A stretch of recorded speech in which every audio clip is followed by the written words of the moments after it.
మామూలుగా గృహిణి అంటారు కదా సార్, గృహిణి అనే విషయానికి వస్తే మీరు హౌస్ వైఫా అంటారు. ఎంత సులకనగా అంటారు సార్.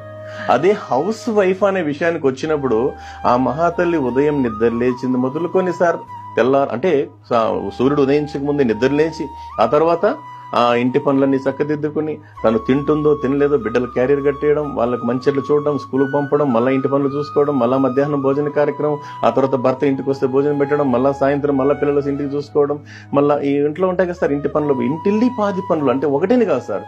ఇల్లు శుభ్రపరచడం కావచ్చు, పాత్రగానులు అంటే సామాన్లు కడుక్కోవడం కావచ్చు, లేదా చాలా పని ఉంటుంది. ఇవన్నీ చేసిన తర్వాత అదే అన్నారు కదా సార్, మా గురువు నారాయణ స్వామి గారు చెప్తుంటారు మాటల సందర్భంలో, ఒక గృహిణికి జీతం ఎంత ఇవ్వాలంటే ఆ దేశ రాష్ట్రపతి కన్నా ఇచ్చే జీతానికన్నా ఎక్కువ ఇవ్వాలండి అన్నారు సార్. అది గృహిణి యొక్క గొప్పతనం సార్. సార్ మీరు చెప్పిన దాంట్లో ఇంకొక విషయం ఏంటంటే, కొంతమంది ఇంత ఇంటి పని చేసి కూడా ఆఫీస్కి వెళ్ళి కూడా పనిచేస్తుంటారు. అవును సార్.